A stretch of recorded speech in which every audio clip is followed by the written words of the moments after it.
First question. When we refer to animal realm, does this mean all the animals in Africa? Can they become, or how do they become enlightened? Or can they go to Pure Land? Do they need to go through a human realm? I guess you're from Africa, because you cared about animals in Africa. When you refer to animal realm, it does not just mean animals in Africa. Other than animals in Africa, there's so many animals in every part of the world, and animals in every location of the world. Can they become enlightened? Or can they go to the Pure Land? Every sentient being has that chance of going to the Pure Land. It depends on, are there any cause for producing an effect for them to go to the Pure Land? In other words, according to causality, have they cultivated any cause of going to the Pure Land? For example, say in Richmond or in Vancouver, here's a person, he has never heard of the Pure Land, he has never heard of the Buddhist teaching, and one day he was driving by Stevenston Highway between number 3 and number 4, and he saw this temple, and then he was curious, and he parked his car in the parking lot, and he went in, and he heard a lot of chanting, and he wanted to inquire more about Buddhism. And finally he wind up on a Saturday class and he started to listen more about the Buddhist teaching, and then he becomes so fervent with learning it, then he will become the Buddha. He didn't know anything about before. So the most important is to cultivate cause. If you are a Bodhisattva, you try to cultivate cause not only for yourself, but for all sentient beings. That's the reason why people are donating to build places of spirituality, places of worship. And this kind of culture is very prevalent in China, in Asia. People in China and in Asia, they are very enthusiastic about building temples and spreading the Dharma and publication of books, because they know that that would produce a lot of good Dharma, a lot of good effects for a lot of people. Whereas in the Western culture, in North America, they still haven't, the habit hasn't been there yet. In other words, they do more charity work on keeping the present life happy, temporary happiness, building hospitals, nursing homes, and working on bettering human lives, but they haven't really thought about, or not too much extent has been given to thinking about how about afterlife, how about the spiritual part of it, other than the materialistic part of it. Materialistically, we can look after our folks, but how about spiritually? Should we look after the folks even after death? Or is there any life after death? So people are more and more geared towards that spiritual thinking. Anyway, animals, not just in Africa, in every part of the world there are animals. And do they get enlightened? Yes, as long as they encounter the right moment, they will get enlightened. Maybe they have already cultivated a seed of enlightenment in their previous life. And it's just because of the bad actions or speech that they have done that they reincarnate into animal. Maybe after this life, they reincarnate into human again. There was a heavenly king, because there's 28 heavens, a lot of heavens. The king of heaven, in that particular heaven, he knew that after he died, he would reincarnate into this world, the world that we're living in, as a mule pulling a grinding mill. They put wheats in it, rice and grains in it, and they have the mule pulling that grinding mill. And this king of heaven, he knew that his time was up. He enjoyed millions of years of longevity, all the happiness. And now, after his good karma is gone, he'll reincarnate into a mule. But he was so sad. He went to the Buddha and asked for the Buddha's help. Bhagavate, can you help me out? I'm going to reincarnate into a mule. And the Buddha taught him to prostrate and worship, make prostrations and make repentance, with enthusiasm, with his whole heart. And he did that. And at one moment, when he was kneeling down and prostrating, a thought comes up in his mind, a dream came up in his mind. He reincarnated into that mill. He was putting that grinding mill. And next to the grinding mill, there was a pottery business. Making pottery, pots and flower vases and all that. When the mill was released for a break, the mule went into that pottery factory, small little factory, and he started to be so active that he was jumping around. He was so naughty that he was jumping around because he was so happy. And he kicked all these pots into pieces. So the factory owner came out and used a rod to beat him to death. This mule broke all my pottery, so he just hit him and beat the mule to death. And that the king was having a dream like that, and we woke up, he died, and the Buddha told him that you already have reincarnated. It's like a ping pong effect. You're going down to that reincarnation, you bounce up again.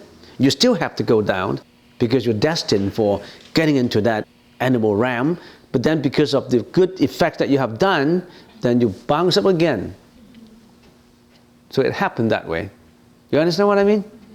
So an animal can get enlightenment too. Next question. Is it okay to seek the help of a spiritual guidance in life? What do you mean by spiritual guidance? You mean a particular person, your mentor who is always standing by your side and telling you what to do? You already have come every Saturday, and we already have learned a lot from it. Now it's you who carry it out. The mentor told you how to do it, then you have to walk it out. You have to walk away. The mentor gave you the map to Victoria, even gave you the ticket. The mentor told you how to get to Nanaimo to cross the ferry to Victoria, and you've got to walk to the ferry. You got to drive to the ferry. You can't just say, mentor, get me there. You're relaxing at home and say, mentor, get me to Victoria. No, you got to do it yourself. People tend to be lazy, you know. They always want like a McDonald's hamburger. I give you the money and you give me the hamburger and I just stick it in my mouth. That's all. Fast food, fast enlightenment. Everything is fast. Are you kidding? We've been here for 10 years and we haven't enlightened a bit.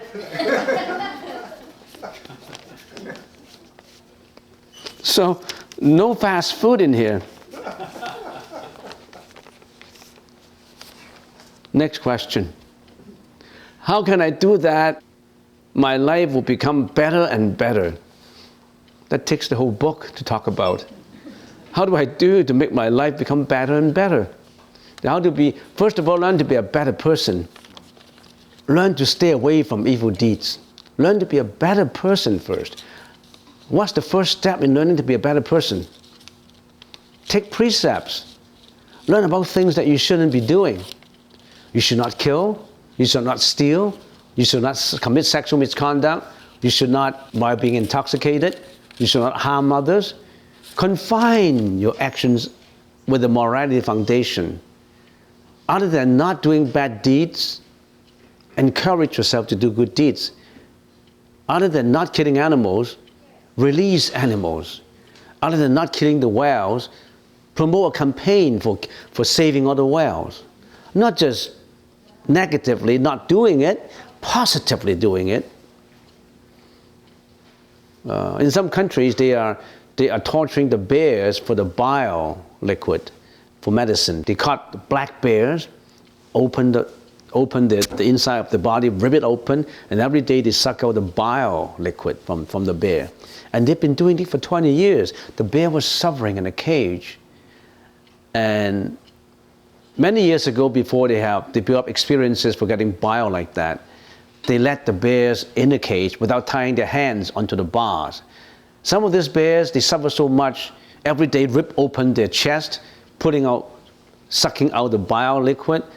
The bear suffered so much that the bear committed suicide by putting out the biles inside because they so much suffering.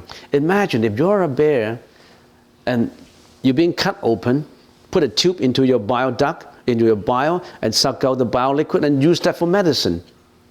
And they have been doing it for 20 years on a bear. A bear can last 20 years for that. They feed the bear with food every day. The bear was suffering so much that they committed suicide by pulling out their own bowels and just killed themselves. But they tied their hands onto the bar and continued to suck the bile liquid out. And there was this lady in North America, this American, she promoted a campaign to save the bears. He went to that country and organized a campaign, petitioned to the government.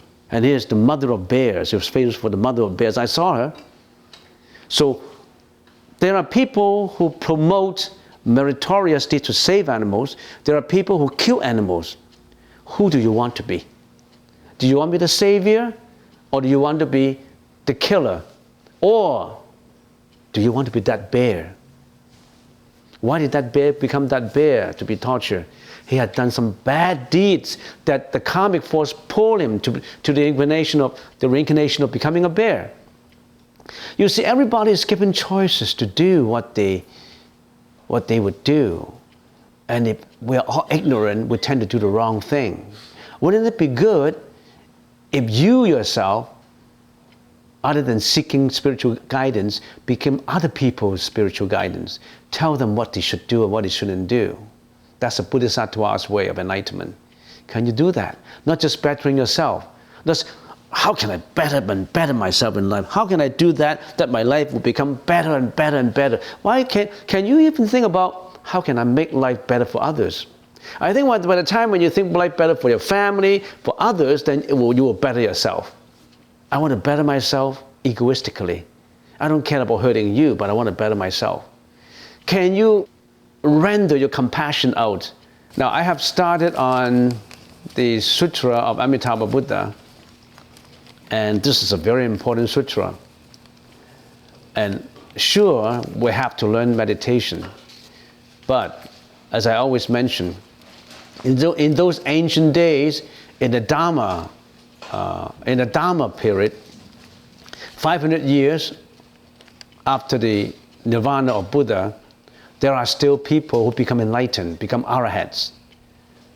In the first 1,000 years, there are people, in the first 1,000 years, the Dharma age, 正法时代, the Dharma age, the Dharma period, is the first 1,000 years after the demise of the Buddha, the nirvana of the Buddha. There are still people who, through their practice of the Buddha's teaching, become enlightened as arahats, away from reincarnation. In the Dharma resembling age, which is another 1,000 years, which is 2,000 years from the Buddha's demise, the Buddha's death, very few people get enlightened. Why? Because in the first 1,000 years, there are still people who concentrate in the practice of meditation. They meditate for 20 hours per day. Maybe 4 hours for housekeeping and eating, 20 hours per day. They meditate 20 hours per day. Can you meditate 20 hours a day? Not even 20 minutes a day. You meditate for 20 minutes a day and you expect to be a Buddha in this lifetime? Very difficult. So what's the best way? The expedient way. The best way is, we all have to die anyway. When you die, don't come back here again. Go to the land of bliss, Amitabha's land, where Amitabha is your mentor.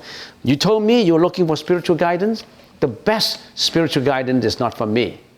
It's from Amitabha Buddha. So once you passed away, don't come back again to look for me. I won't be around, hopefully. So you go to Amitabha's Pure Land, and Amitabha will be waiting for you in there. Avalokitesvara will be the assistant professor. Mahasmamaprapta will be the assistant professor, and they will be teaching you on your way to spiritual success and become enlightened as Arahat. You won't come back. We call the people going over there will have non-retrogression. In other words, they won't come back to reincarnation again. Are you not safe in there? Sure, you are safe. That's heaven. That's the concept of heaven. You're going there, you'll never come back again until you become the Buddha in there. You're not a Buddha yet. You are a disciple. You are a student registered in there. There is a university of non-retrogression, a university of continual enlightenment to nirvana. You've got to learn all these three important sutras. The sutra on Amitabha Buddha, the sutra on the 16 visualizations of the Buddha of infinite life, and the sutra on Amitabhus. In the Chinese language, 无量寿经, 观无量寿经, 阿弥陀经. All these you have to learn. Once you grab these three sutras, you follow the practice in there. You're on your way to that Pure Land. In other words, I try to give you the application form. You've got the application form. Fill it in nicely. Don't just scribble on it. Fill it in nicely. Write your essay on it, so that you will be accepted. Hopefully you will be accepted in there. Okay, that's all for today.